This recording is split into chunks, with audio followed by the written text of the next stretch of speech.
Hey everybody, welcome back to the Bone Horde. This is Sean, the Blonde Skeleton. It's been a long time since my last video. Sorry about that, I had got a little busy there. So this is the third time I've tried to record this intro. Yeah, there'll be some bloopers at some point. It'll be real fun. So today is a secret stash. I just want to throw a video out there because I have a lot more subscribers.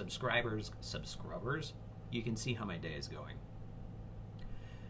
A lot more subscribers just today, and like, wow, thank you so much for subscribing. So as kind of a little thank you, I wanted to get something out there really quickly. I know a lot of you are interested in seeing the dwarven reliquary that I have posted on the forums and whatnot, and I'm definitely going to be making the next few videos on that, showing kind of some of the techniques that I used to build it.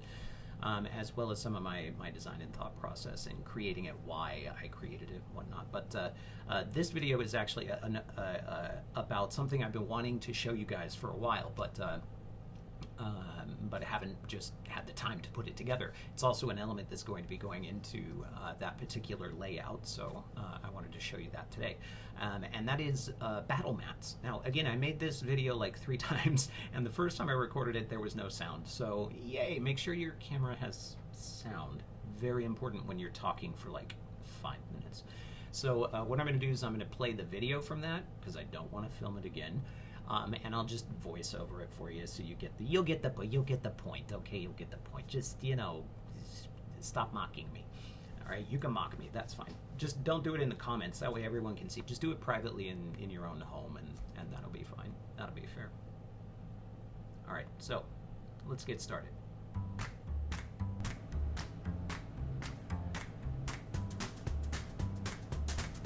So yeah, this is definitely awkward.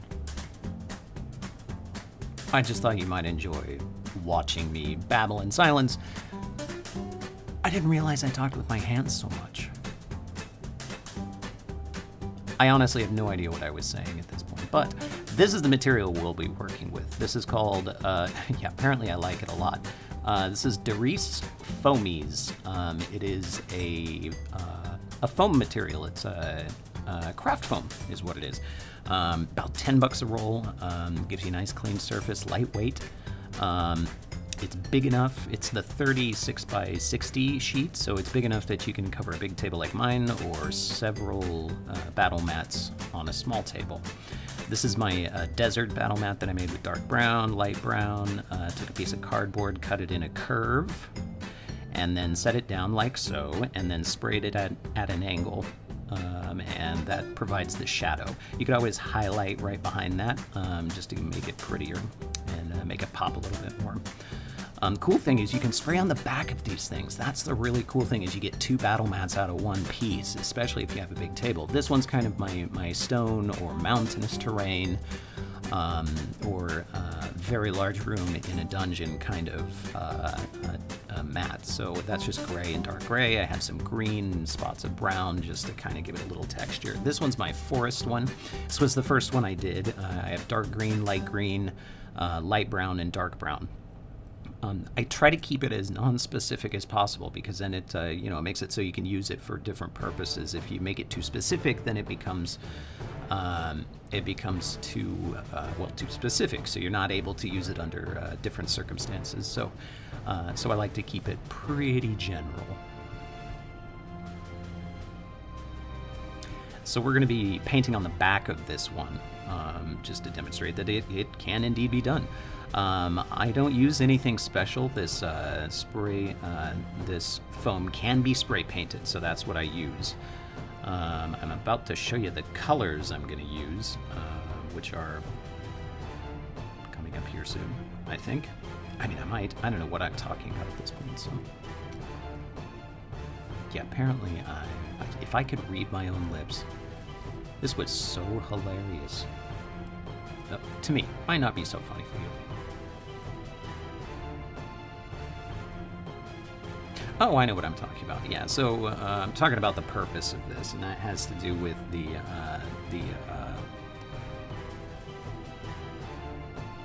dwarven reliquary. That's what it's called. This is one of the colors I'm using. That's a midnight blue. again, it's just Rust-Oleum paint and primer in a can. Yeah, so the reliquary is going to be in a giant cavern. It's the end of the Forge of Fury quest, so in the Black Lake room where the dragon is. Don't tell my players. Other color I'm using is Wildflower, which is a nice light blue. I also highlight it with some gray, actually. That's just stone gray. But anyway, so yeah, this cavern has a large lake at the bottom of it. So what we're going to be doing is making a water mat. So this can be used obviously for the ocean or large lakes or any kind of water battle scenes, or of course this particular one, an underground lake. So it'll be exciting. So this part's pretty short. This is just laying down the base color. This is the midnight blue. I'm just spraying it down. You'll notice the edges curl up. That's normal. The foam is just absorbing the paint. It's not melting it or anything. It'll curl back up once the paint is dry. This foam takes spray paint really, really well, and it stays flexible, which is one of the reasons why I think this is such a great solution. So I go back and I touch it up, and then we move on to the next step.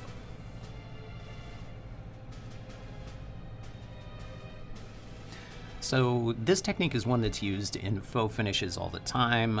You'll notice I'm wearing a respirator because I'm in my garage. I also have the door open, so ventilation is really important in this. So what I'm doing off camera is I have a little piece of sheet metal and I'm spraying a puddle of the light blue, and then taking a twisted up piece of newspaper and just rolling it in it like a rolling pin, and then taking it and just rolling it onto the surface. What that does is it lays down what look like cracks and stuff. Now if we were to do this with like acrylic paint on a surface, you could take a glaze and brush over that and make a marble texture. You could also do a lot of things. It's really, really useful technique. So what I'm trying to do is lay down I'm rolling in the same direction, mostly because waves will always kind of generally line up because of the direction of the wind. So I'm trying to keep that as consistent as possible.